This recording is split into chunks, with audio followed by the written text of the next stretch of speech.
aller partout dans le monde et prêcher la bonne nouvelle à toute la création. Seigneur, nous avons sacrifié toute notre jeunesse.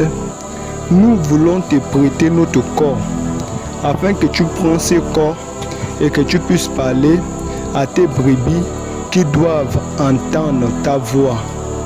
Nous ne voulons pas simplement parler de toi, mais nous voulons démontrer que tu es vivant. Que la mécanique et la dynamique puissent nous accompagner. De la même manière que tu as honoré ceux qui sont venus avant nous, nous avons confiance, Seigneur, que tu nous honoreras. Afin qu'à cette année, les gens puissent se dire, Jésus-Christ guérit encore, il restaure encore, il pardonne encore, parce que tu es le même hier, aujourd'hui et éternellement. Comment est-ce que vous allez servir Dieu si vous n'êtes pas en santé? Voilà pourquoi Dieu a permis que mon frère et moi venions ici vous témoigner de Jésus. Jésus-Christ, c'est le guérisseur. Jésus-Christ qui restaure. Même si le médecin t'a dit que maman, ton talent ne peut plus, même si chaque mois tu dois aller faire la dialyse, il y a un homme que je vous ai amené ici, il s'appelle Jésus. Quand Jésus rentre dans la vie d'un homme ou dans la vie d'une femme, il change de témoignage. Tu ne peux pas rencontrer Jésus et continuer à rester malade. Non! Quand tu rencontres Jésus, Jésus-Christ te guérit. Il y a une femme dans la Bible, on appelle la femme à la perte de sang. Elle avait souffert pendant 12 bonnes années. Elle était partie à l'hôpital général comme toi. Elle était partie à l'hôpital militaire. Le médecin avait échoué. Elle était partie à Chambouillet. Le médecin avait échoué. Mais quand elle a rencontré le docteur Jésus, Jésus-Christ l'a guéri. Peut-être que toi, ce n'est pas la perte de sang. Peut-être que toi, ta maladie, c'est parce que tu n'as pas d'argent. La pauvreté aussi, c'est une maladie. Or, il est écrit, l'or et l'argent appartiennent à Dieu. Et il est aussi écrit dans la Bible, demandez, il vous donnera. Quand tu demandes à Dieu, Dieu doit te donner. Mais pour que Dieu te donne, tu dois avoir la foi. C'est quoi la foi? La foi, c'est d'accepter que Dieu peut faire et tu verras Dieu faire. Pourquoi vous ne voyez pas Dieu agir dans vos vies? C'est parce que vous doutez de Dieu. Ne doutez pas de Dieu. Dieu fait tout. Même si on t'a dit que le cancer là, il est au stade terminal, Dieu t'a amené le grand médecin. Et le grand médecin, c'est le docteur Jésus. Alors pendant que l'évangile a été prêché, si tu es là-bas dans ta maison, tu es tourmenté par un démon de maladie, viens seulement ici, vous allez voir Jésus ce soir. Si tu es dans la maison là-bas, ton enfant n'entend pas, ça fait des années depuis qu'il est né, il est épileptique. Je vous ai amené quelqu'un ici et c'est Jésus. Vous n'allez jamais voir Jésus avec un corps là où on a passé les mains. Non, la Bible nous enseigne que ce corps-là est là-bas assis à la droite de Dieu. Donc pour que vous puissiez voir Jésus, il va être dans un homme. Parce que quand Jésus-Christ est ressuscité d'entre les morts, il a dit aux disciples, je ne vous laisserai pas orphelin, je vous enverrai le Saint-Esprit. Alors Jésus vous a dit sur Matthieu la Tobène, je ne vous laisse pas orphelin, je vous envoie le Saint-Esprit. Et quand le Saint-Esprit vient, si tu es malade, il ordonne au démon de maladie de quitter ta vie. Quand le Saint-Esprit vient, il ordonne à la tension que toute la vie de cette femme, et elle est guérie. Les gens sont fatigués d'un Dieu de l'histoire. On a besoin d'un véritable Dieu. On a besoin d'un Dieu réel. Quand l'évangile est prêché, Dieu doit confirmer. Quand l'évangile est prêché, Dieu doit guérir. Parce qu'il est écrit dans la Bible, Jésus-Christ est le même hier, aujourd'hui, éternellement.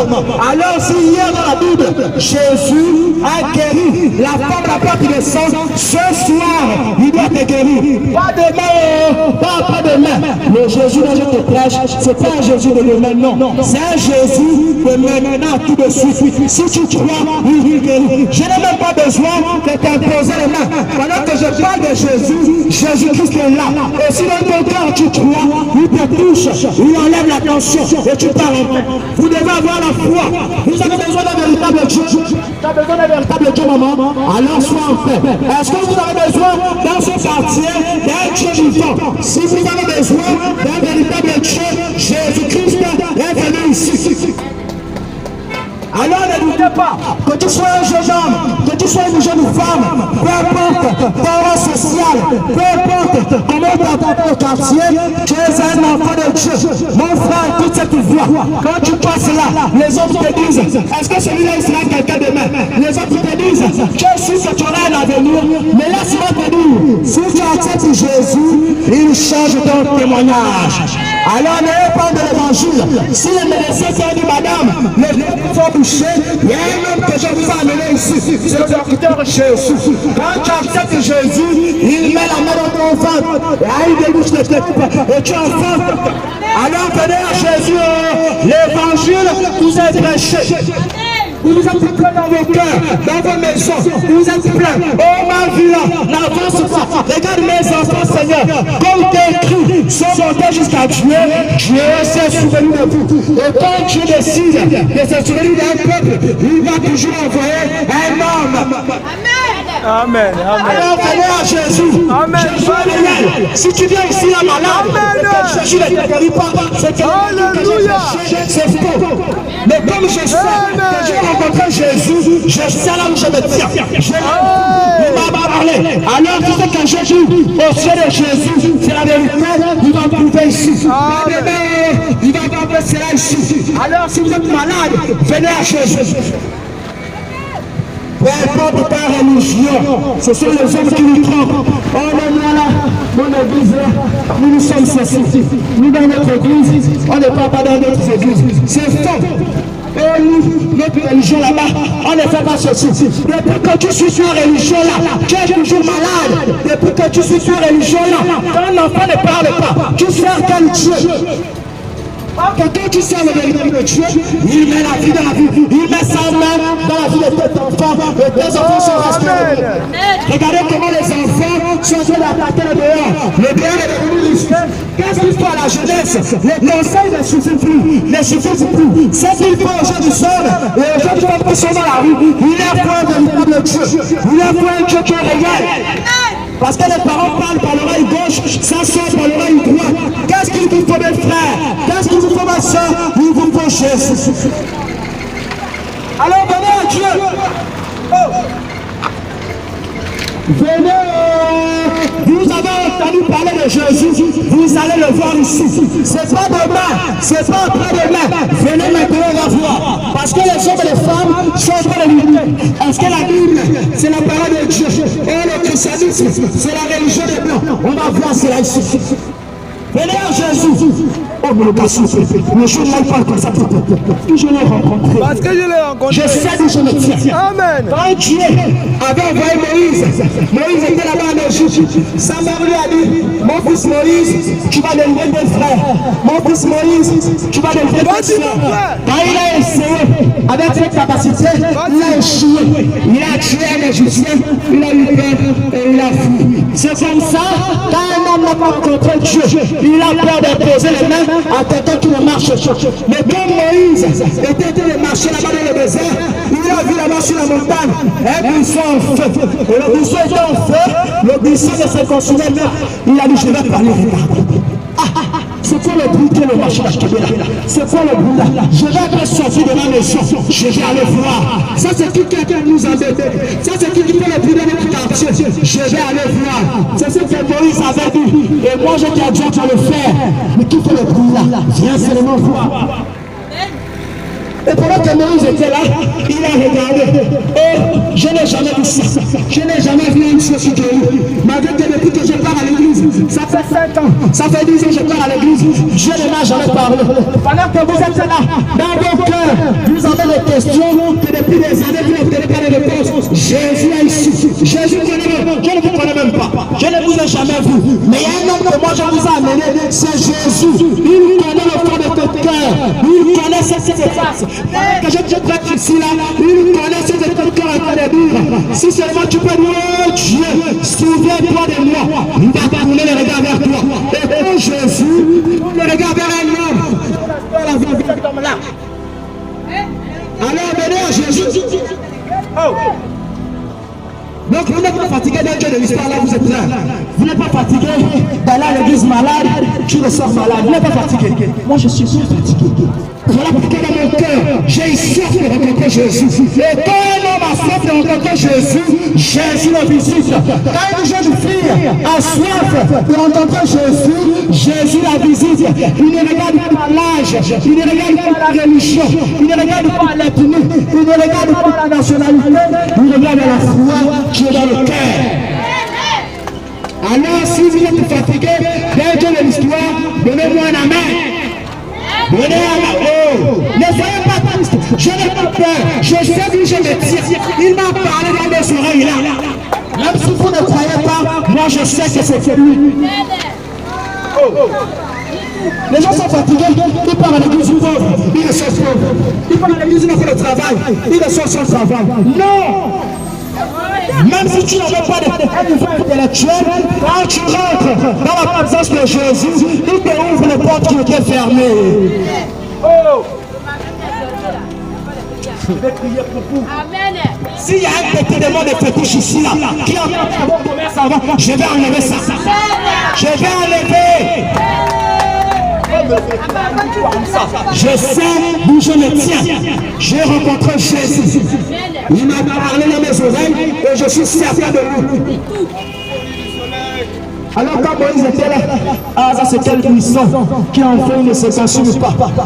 De ce buisson est sortie une voix. Moïse, est tes souliers par le lieu sur lequel tu te tiens est un lieu saint. Où est-ce que Moïse était? Il était sur une montagne. Aucune montagne n'est jamais sainte. Qu'est-ce qui a fait en sorte que la montagne soit sainte? C'est la présence de Jésus. Alors si toi tu acceptes Jésus, tu deviens sainte. Personne ne peut t'accuser de péché. Tu n'es pas une pécheresse. Tu es une fille de Dieu. Est-ce que c'est vrai? Il n'y a même pas peur. Mais regarde pas ce que tu es. Jésus a pardonné la totalité de tes péchés. Tu es sans péché. C'est chaud, hein? Oh, le petit là, il dit ça comment? Mais parce que c'est vrai. Il est écrit, il y a maintenant une déclaration pour celui qui est en Jésus. Tu ne peux pas être en Jésus et on t'appelle encore pécheur. C'est vrai. Tu ne peux pas être en Jésus, on t'appelle encore stérile. C'est inconcevable. Tu ne peux pas être en Jésus et ta vie ne marche pas. Non. Quand tu es en Jésus, il fait rayonner ton visage de joie. Mais la femme est là. Le premier elle est différente. C'est fait la rencontrer Jésus. Jésus c'est un homme spécial. Il est différent. Les pasteurs, même moi qui vous prêche là, je vais échouer. Mais il y a un seul homme qui n'échoue pas, c'est Jésus. Il n'échoue jamais. Même si on a dit madame, quel est le cancer du sein? Il y a un homme que je vous ai amené, c'est le grand médecin et c'est le docteur du chef. Alors n'ayez pas honte. Je n'ai pas honte de crier Jésus parce que je sais que je l'ai rencontré. Alors quand Moïse se tenait là, Dieu lui a dit, j'ai entendu les cris de mes enfants marcher d'Akébé là-bas. Je t'envoie. Moïse a dit à Dieu, tu sais que je ne parle pas bien. Je suis qui regarde comment je suis jeune. Est-ce que les gens qui marchent d'Akébé là-bas vont me croire? Et là-bas, ils lisent la Bible avec le doctorat. Ah, est-ce que Seigneur, si je viens avec mon frère ici, évangéliser au marché d'Akébé, est-ce qu'ils vont nous croire? Dieu m'a dit à Moïse, va, je t'envoie. C'est la même chose que Dieu m'a dit. Il m'a dit, va, je t'envoie. N'aie pas peur. Parce qu'il est écrit dans la Bible. Vas-y mon frère, vas-y mon frère. Allez-y, prêchez la bonne nouvelle à toute la création. L'évangile doit parcourir l'île de vie. L'évangile doit parcourir des miracles. Et surtout les hommes et les femmes, les prisons dans lesquelles ils étaient. Mon frère, vas-y. Tu me mets en instance. Vas-y. Amen. Amen. Vas-y mon frère. Alléluia. Et pourtant Dieu vous a visité ce samedi. Amen. Alléluia. Amen. Il est dans sa façon. Vas-y. C'est un esprit. Et il va pas vous raconter encore pour se souvenir de vous. Comme il a raconté encore ici, un jeune corps pour venir me marcher à Québec. Et il va chasser tout ce qui vous empêche que votre commerce soit prospère. Et si c'est ce que je vous ai dit, c'est la vérité. Si quand tu vas... Demain tu vas. Non, demain tu vas partir à Jésus. Demain partez déjà à Jésus. Dans la nuit, vous allez revenir, le commerce sera changé. J'ai les mains et pour vous témoigner que c'est ce que je dis, ce n'est pas faux. Les nuits va arriver, vous allez voir. Si ce que moi je dis, c'est la vérité. Si le manière de l'or encore, ça veut dire que je suis un enfant. Et le Jésus dont je parle, c'est un faux Jésus. Mais si le manière de l'or, ça veut dire que le Jésus dont je te parle, c'est un vrai Jésus. Et tu dois le suivre. Est-ce que c'est faux? Oh, mon frère. Et c'est ça l'évangile. L'évangile, ce n'est pas les grandes expressions. Ce n'est pas, non. Un frère de Dieu, ce n'est pas celui forcément qui est habillé là avec le costume humain. Voilà. Jésus, il n'avait qu'une soutane. Il marchait là comme un homme du peuple. Il marchait là, on ne savait pas que c'était Dieu. Alors si vous me